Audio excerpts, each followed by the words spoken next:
आज से कुछ 52 मिलियन ईयर्स पहले अमेरिका के वायमिंग स्टेट के आसमान में एक बैट जैसा दिखने वाला एनिमल उड़ा करता था।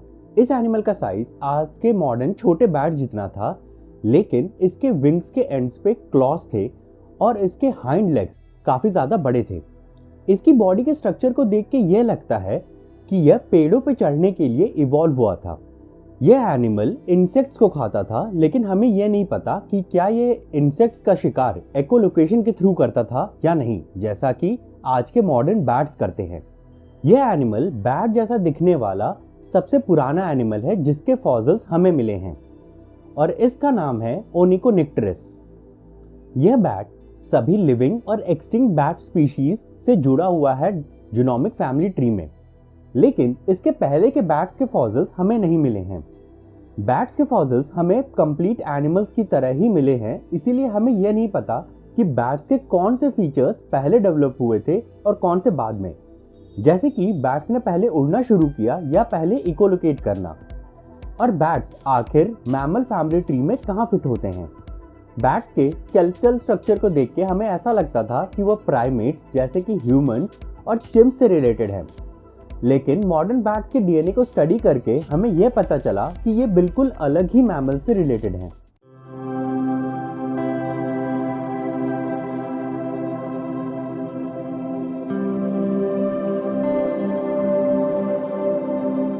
बैट्स का फॉसिल रिकॉर्ड अच्छा और बुरा दोनों ही है।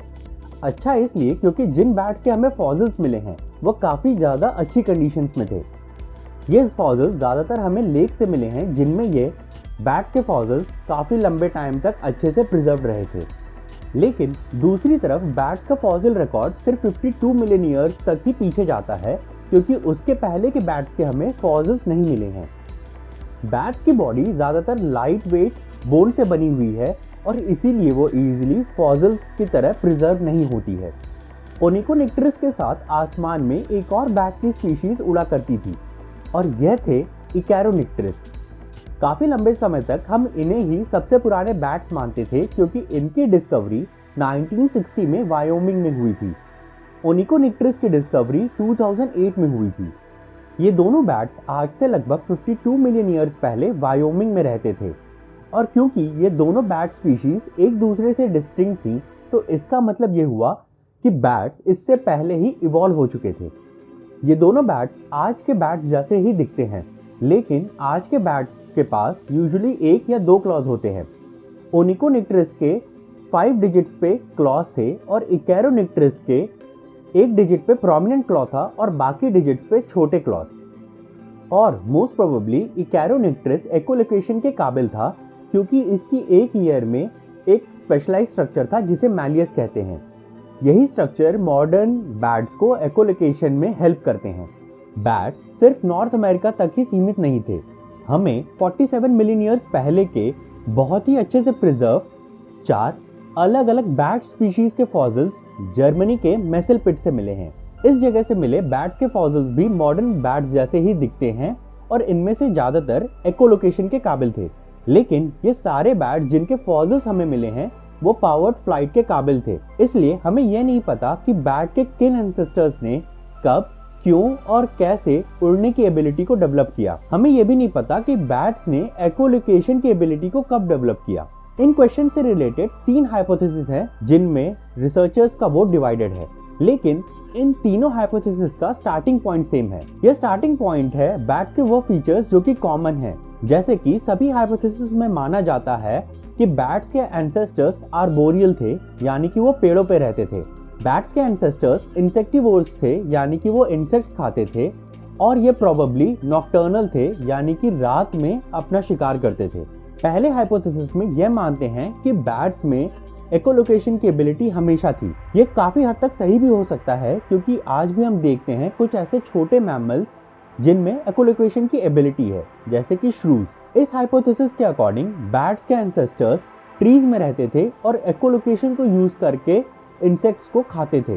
धीरे धीरे इनके डिजिट्स लंबे होते गए और इन डिजिट्स के बीच में स्किन एक थिन मेम्ब्रेन की तरह फॉर्म होती गई।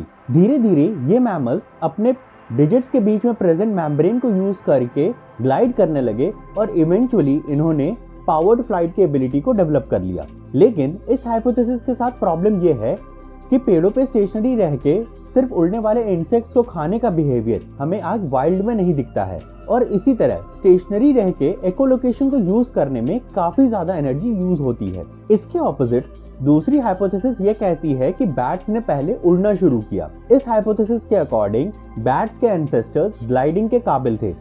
ग्लाइडिंग करते हुए इनके डिजिट्स लंबे हो गए और उनके बीच में एक थिन मेम्ब्रेन फॉर्म हो गई, और इवेंचुअली इन बैट्स ने पावर्ड फ्लाइट की एबिलिटी को डेवलप कर लिया। उड़ते हुए ये बैट्स अपने विंग्स के हेल्प से इंसेक्ट्स को पकड़ा करते थे, और इवेंचुअली इन्होंने एकोलोकेशन और सोनार की एबिलिटी को डेवलप कर लिया इंसेक्ट्स को ज़्यादा अच्छे से पकड़ने के लिए। लेकिन इस हाइपोथेसिस के साथ यह प्रॉब्लम है कि ऐसे एनिमल्स जो ग्लाइड करके रात में शिकार करते हैं वह बिना किसी स्पेशलाइज्ड ऑर्गन के प्रेजेंस के ऐसा नहीं कर सकते हैं। लेकिन इस हाइपोथेसिस के सपोर्ट में हमारे पास फॉसिल एविडेंसेस हैं, जैसे कि ओनिकोनिक्टरस पावर्ड फ्लाइट के काबिल था, लेकिन इसके ईयर्स में वह स्ट्रक्चर नहीं थे जो कि इसे एकोलोकेशन के काबिल बनाते। तीसरी और फाइनल हाइपोथेसिस के अकॉर्डिंग बैट्स के एंसेस्टर्स ने एकोलोकेशन और पावर्ड फ्लाइट की एबिलिटी को एक साथ डेवलप किया। बैट्स के एंसेस्टर्स में ग्लाइड करने की एबिलिटी थी और बेसिक एकोलोकेशन की भी। जैसे जैसे एकोलोकेशन की एबिलिटी इंप्रूव हुई, वैसे वैसे बैट्स ने पावर्ड फ्लाइट की एबिलिटी को भी डेवलप कर लिया। लेकिन ओनिकोनिक्टरस तो पावर्ड फ्लाइट के केपेबल था, लेकिन एकोलोकेशन के नहीं। इसलिए fossil evidences powered flight first के हाइपोथेसिस को सपोर्ट करते हैं। लेकिन इससे यह नहीं पता चलता कि बैट्स आखिर इवॉल्व कहाँ पे हुए और ये मैमल फैमिली ट्री में आखिर कहाँ फिट होते हैं। काफी लंबे टाइम तक यह माना जाता था कि बैट्स सुपर ऑर्डर ऑर्केटा का पार्ट है, जिनमें प्राइमेट्स जैसे कि ह्यूमंस और चिम्प्स और ट्री शूज एक्सेट्रा आते हैं। लेकिन डीएनए की स्टडीज ने बैट्स को बिल्कुल अलग ही सुपर ऑर्डर का पार्ट बताया है। यह सुपर ऑर्डर है लॉरिशिथीरिया।